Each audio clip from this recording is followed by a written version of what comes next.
in order for us to keep the sacredness of our mental, spiritual, and emotional bodies, there's some aspect of the physical that gets to be sacred to us and held within us. This is The Deep Dive with Adam Roa.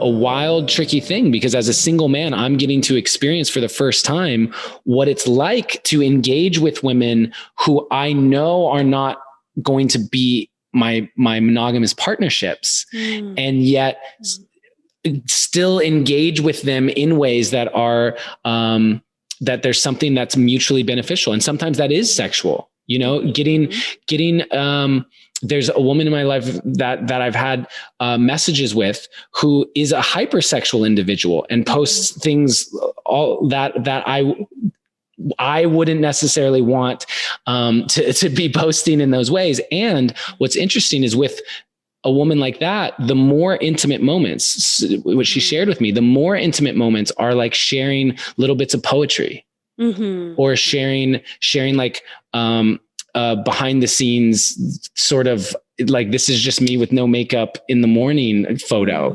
Like those are actually the bits of intimacy that she feels, as opposed to something like being in lingerie, which is something is more comfortable with just posting to the world. So everyone has their own view on that stuff. Yeah. And I appreciate you kind of reeling us back there, because at no way am I meant to, I'm not meaning to shame or diss anyone's path. It's more just me in reverence of the path I've chosen, and really celebrating it and wanting to inspire others that it's actually really beautiful, and it still will bring up all your insecurities and all your stuff around sex, but to keep it in a sacred container, it's the path where you will face off with yourself over and over and over again, and evolve and expand as much as you possibly can in this lifetime. That is what my experience of this path. And I think that because that's such a intentional higher path of healing, I have to protect myself from outside energies, because I just don't want to bring that into the space. Well, do you feel like, would you agree?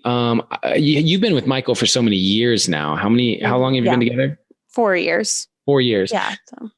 Before that, did you have a period of single that you were in? How long was that period? Oh, it's been all over the place, like really intense relationships and single for a long time, all over. Do you feel like you also would say that over time you became more prude, quote unquote, like more conservative with your sexual energy? Absolutely. Yes, 100%. And I can see the parts of when I wasn't, where that was coming from. And, it's just been a journey, like there were times where I was actually attracting people literally just like my dad that were struggling with addiction to pornography, sex, drugs. Like I was attracting these kinds of men because I hadn't healed this father wound within me.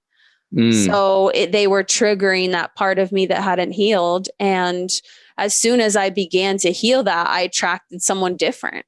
And so then being in partnership with Michael, and we're very open with each other about our struggles and our minds and our human stuff when it comes to sex, which has been very healing as well and uncomfortable. But being on this path has had me become even more protective, because he tells me so much.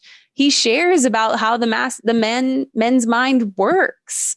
And as I learn that, I'm like, wow, like I should be really aware of this, rather than trying to take advantage of my brothers.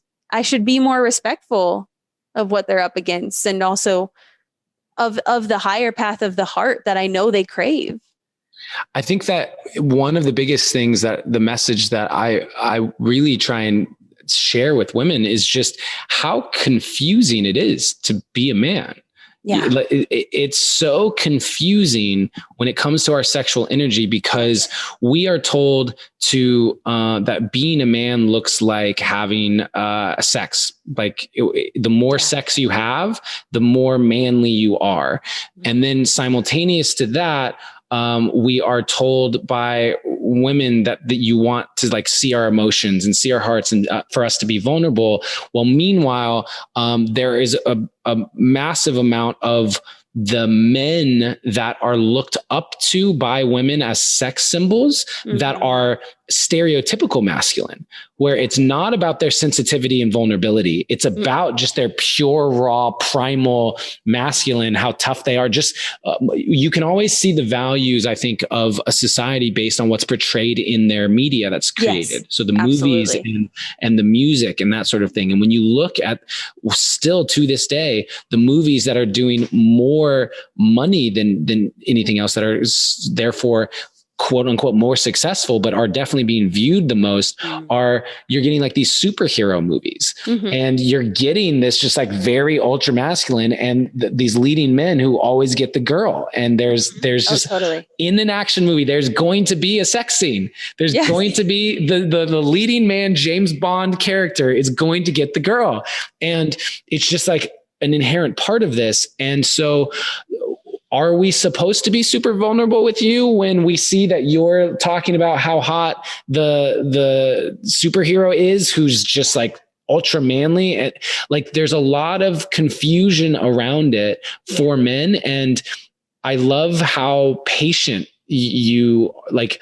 One of the biggest words that's been popping in my head around this conversation with you is the amount of patience and compassion that you seem to have developed for, the plight of the masculine in relation to our sexuality, because we are rewriting it. I do believe that. I believe that men are collectively rewriting our stories around sexuality and what it means to be a man, but it is not clear cut.